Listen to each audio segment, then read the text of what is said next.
Hello and welcome to Ask for a Trend. I'm Josh Lipton, and for the next half hour, we are breaking down the trends of today that'll move stocks tomorrow. There's a lot to keep track of, so we're focusing on what you need to know to get ahead of the curve. Here's some of the trends we're going to be diving into. Stocks giving back most of their gains Wednesday before ticking up again as volatility continued to engulf Wall Street. At the end of the session, stocks did close the day mixed. Bickering in Washington has the government grounded, but how long will this go on and what will it mean for your holiday travel? We're speaking with an expert. And crypto is taking a dip. We're looking at the most up-to-date trends of digital assets. Well, with the government shutdown its third week, both lawmakers and analysts are increasingly talking about a shutdown that could stretch into November. This adds on to pressure for the already delicate state of the aviation industry. A labor union for air traffic controllers already warning its members can expect it to miss their first full paycheck soon. Here to discuss this and more, we have Sarah Nelson, International President of the Association of Flight Attendants-CWA. Sarah, it is good to see you. So the shutdown drags on here, Sarah. People placing their bets, is it a week, is it a month? But you represent, of course, flight attendants and a lot of them. And so I'm curious, Sarah, what you are hearing from your members about all this. Well, we are always concerned when there is a government shutdown. People don't realize that there's hundreds of thousands of aviation workers who ask all day long, is it safe, so the traveling public can take safety and security for granted. But the transportation security officers who are federal workers going to work every day on the front lines of security are not getting the backing of the cybersecurity units and other intelligence that would normally be funneling into those morning briefings in order to identify risks and mitigate the harm, the potential harm. The air traffic controllers do not have the backing of the people who are normally supporting that work. And of course, they are coming to work in a high stress job where they have to retire at age 56 because it is so stressful. And what could be more stressful than not getting a paycheck? We are taught in aviation safety to remove all distractions. It's the first rule of safety. And what could be more distracting than not getting a paycheck? So our members are very concerned. They are on high vigilance because we know that there is added risk in the system, and there may come a point at which we may have to say it is unsafe to fly. When would you start expecting, Sarah, passengers could experience a meaningful impact from this in terms of delays or cancellations? So the longest government shutdown was in 2018, 2019. That was a 35-day government shutdown, and the system did break.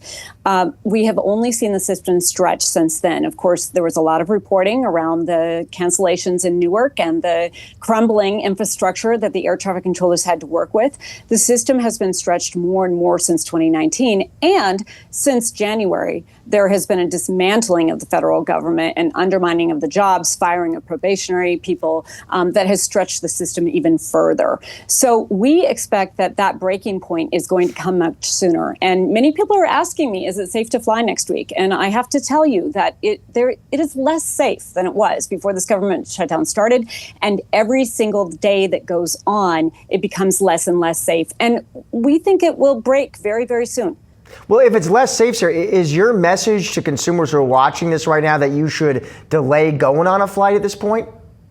Look, I think it's really important that we all focus on the solutions here. There are two crises in front of us. People are going to start determining whether or not to sign up for their health care next year. And if we don't have these subsidies continued, we're going to see premiums skyrocket. We're going to see people drop off of healthcare, lose their healthcare, and everyone else's premiums go up. That is a serious healthcare crisis and a death spiral for our healthcare system for all Americans. And there is this government shutdown with millions of federal workers either out of work or forced to come to work without pay. Both of those crises can be fixed in the matter of an hour by one man, Senator John Thune, who can call for a vote to end both of those crises by continuing the subsidies and ending the government shutdown with a solution, with a bipartisan solution. And that's what we should be focusing on. So to the traveling public, yes, I say you need to start thinking about whether or not you're actually going to make it to your destination next week. But you can do something about it right now by calling on your senators to come to a vote in a matter of hours and end this government shutdown. You do represent a lot of flight attendants, Sarah. So I'm curious, what role does a union like yours play in this situation? What role can you play?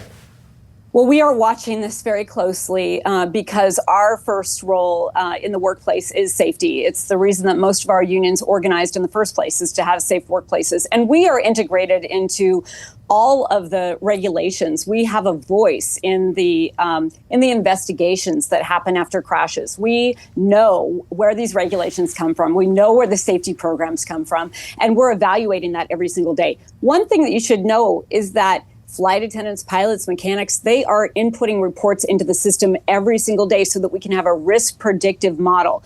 That analysis is not going on right now because of this government shutdown. So every single day that goes on, it becomes harder and harder to actually predict the level of risk. And we are assessing that. And there's a point at which we have to tell our members, we do not believe that the system remains safe for you to be able to go to work. And the public looks to us. We know when there's a sound on the airplane, people turn and look to flight attendants for leadership. They're looking to us to see if the system is safe. We have members of the public calling us right now, calling our union right now. We take our role very seriously in this, and we work with the other federal workers and other aviation workers to make those assessments and to make sure that everyone does stay safe. Sarah, good to have you on the show today. Thanks for your time. Thank you. Well, the Social Security cost of living adjustment for 2026 is now expected to be announced on October 24th, letting beneficiaries know how much their benefit checks will increase next year.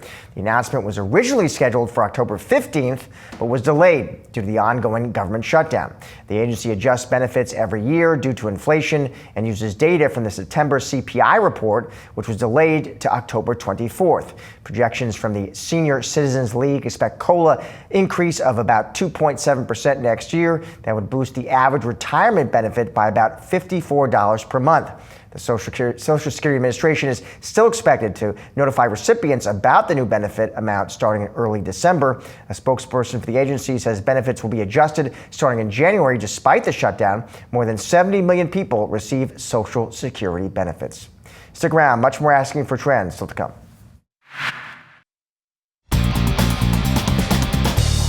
The S&P 500, the NASDAQ closing higher in a choppy trade on Wall Street. And Yahoo Finance's Jared Blickry joining us now with the trading day takeaways. Jared. Thank you, Josh. Something interesting happening in the market here. I noticed that small caps closed at a record high, but then I went to the micro caps, which are even smaller, and they closed at their first record high since 2021. So we've seen since that Friday sell-off, small caps came roaring back the most, and now micro caps, exceeded even them today in performance. So let's take a quick look at some of the performance today. Here's iShares Microcap ETF IWC. That is up 1.6%, let's call that. Then we got iShares Russell 2000 ETF, that's up 1%. And then for the large caps, we'll use the S&P 500 SPY. That was up 44 basis points. I don't know if it lasts, but I thought it was interesting. And before we move on, we're going to talk about volatility, but I just want to show you a picture of the VIX first, because this is something I kind of mentioned at the beginning of the 3 p.m. hour. You can see it's still at a 20 level. Wow, this is a multi-year chart. I only need to show the last 5 days, and you can see it's been hovering around above 20 for the most part over these last few days. That just shows you that institutions are still betting that there's going to be more potential volatility in the future over the next 30 days. This is not retail hedging demand, this is institutional, and so that's kind of what we're taking a look at right here. So what are we watching out for now? What's on the radar? Well, fortunately, I had the chance to sit down with Chris Versace, who is on our... Smart guy. Yes, he is. And he's from Thematic Research. He's very good into themes. We talked a lot about AI, but we started off the show talking about all the things that are potentially going on in the market right now. Turns out there's a lot. Let's take a listen. It just seems to me that we're going to hear more of this until we actually get to the expected meeting between Trump and Xi later this month. Kind of a negotiation before the negotiation, if we will. Kind of, are you up for this sort of a thing? So there is that. We're starting to get bank earnings, which so far have been very good. Investment banking really kind of coming through like people thought, but we still have a shutdown. And it looks like it's going to continue, and that's going to start raising questions not only about the IPO market, but about consumer spending as those furloughs are extended, and if we get more massive layoffs, that could be a problem too. So Yeah, so just a quick reminder, October is a month when volatility peaks. I'm talking about the VIX there. And so we've seen a lot of that historical action. And I think traders, especially on Wall Street, have their antenna are up and they're very kind of sensitive to these potential market catalysts. So the worst may not be over yet. I'm not expecting disaster, but we could see more volatility spikes. I'm going to do a quick crypto check. Let us do that. Crypto is range bound. I feel like I've been saying this forever because it's kind of been that way forever. Bitcoin has looked like it's about to break out. It's reached new nominal highs a few times, but it has basically stayed in this trading range. So let's get the 3-month chart out, and there we go. We've been up, we've been down. This was a record high, but it was very short-lived, and now we have come right back down to the lower end of the range here. I think 108 to 110 is what I've been saying in here as the potential support, what I'd want to see hold as support, and so that's exactly what we've seen happen. Here's the candlestick chart. You can see whenever you see one of these skinny bars here, that's called a wick or a shadow. That means an area was quickly rejected, and so that indicates support there. That's what I like to see. That's why I look at candlesticks. Now taking a look at Ether, I haven't done this in a while. Let me show you a 2-year chart.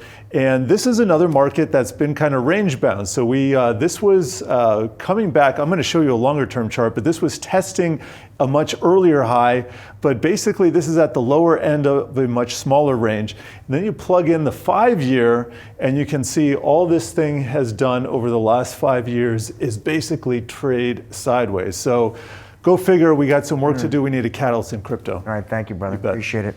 Stick around, much more Ask for a Trend still to come. Crypto prices slide again today, but behind the volatility, a new wave of long-term capital is moving in, including a new venture fund that's raising $50 million for the next generation of crypto. And joining me now is Mo Shaikh, co-founder of Maximum Frequency Ventures. Mo, great to see you here. So let's dig right into it. You just announced, Mo, you raised $50 million for this new venture fund. It's going to focus on crypto companies.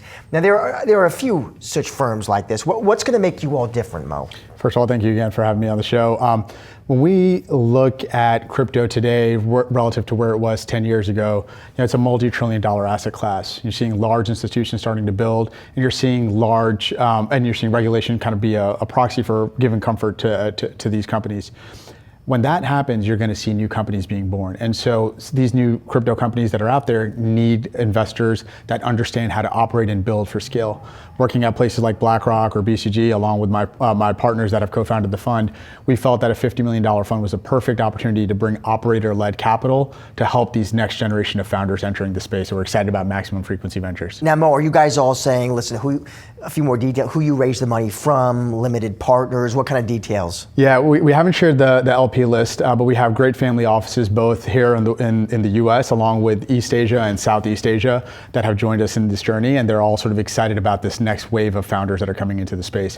And have you deployed any of this money yet, Mo? We did. So we've been working on this for a little bit, and we've found 6 amazing founders that we've already invested in, companies that are building new forms of money, folks like stablecoin issuers that are regulated and issuing out of UAE, for example, or Singapore jurisdictions. And then we have companies that are thinking about the new form of IP management and how someone can actually get paid for sharing IP in a more open way versus the closed walls that have existed. So crypto provides all these new paradigm shifts for these different industries, whether it's money or IP, and we're investing in these founders and have made 6 investments already. Those 6 investments, are those US based? Are they international? Great question. So 2 of our partners are based in Asia. One is in Singapore, the other splits time between Korea and Hong Kong. Myself and my partner Neil are here in the US.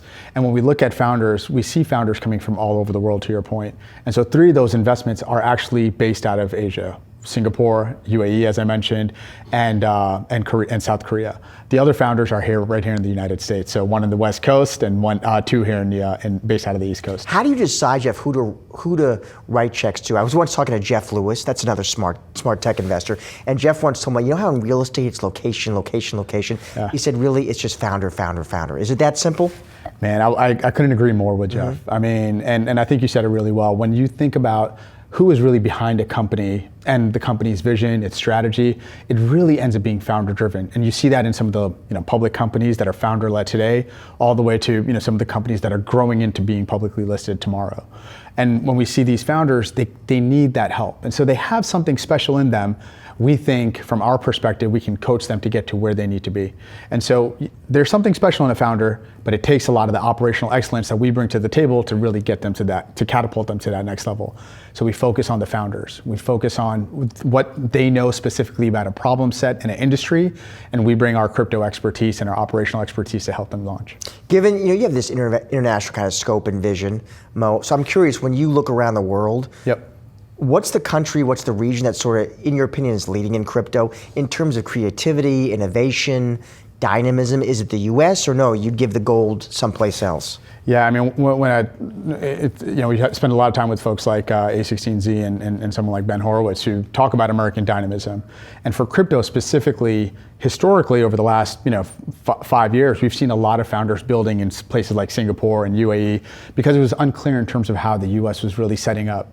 Today, with things like the Genius Act being passed, actually I think innovation is starting to lead here again in the US. It's spent some time over the last 9 months catching up, and we think it's going to accelerate from here. A lot of that sort of stalling that took place was because regulation was not clear here in the US. So now that we have things like the Genius Act again as in place, I think that innovation and that creativity that sits here within the United States is sort of unmatched globally. With that being said, founders today are global. And so this is why we're taking a both East and West approach. Founders in the West know they have a unique access and opportunity to tap into Eastern markets. Vice versa. Founders that typically might come out of a certain place in Asia may not typically get access to the Western markets. We see this and we see this crossover across borders, no pun intended, with all these amazing companies and founders today, and we think crypto is going to be a beneficiary as a part of this. Quickly, last question, Mo. You launched this fund as cryptocurrency has been sliding a bit here, Bitcoin, Ethereum. Just quickly, is that, in your opinion, macro worries? Is it just folks booking profit? What do you think? Yeah, I mean, it's an excellent point to look at the macro. The macro is obviously dependent on so many different factors that are out of the control for crypto.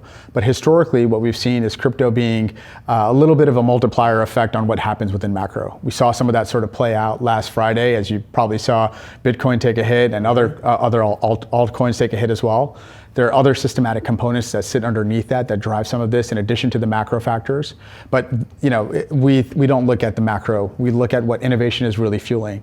And if you kind of think about where technology is sort of headed within the space, along with all the incumbents and new entrants that are coming in, especially with things like stable coins and new world of payments, we think there's so much more to build as part of the stack, and Maximum Frequency Ventures is really well positioned to support that. Mo, great to have you today, and congrats again on the new fund. Thank you so much. It's a pleasure. That is a wrap on today's Ask for a Trend. Be sure to come back tomorrow at 4:30 p.m. Eastern for all of the latest market move stories affecting your wallet.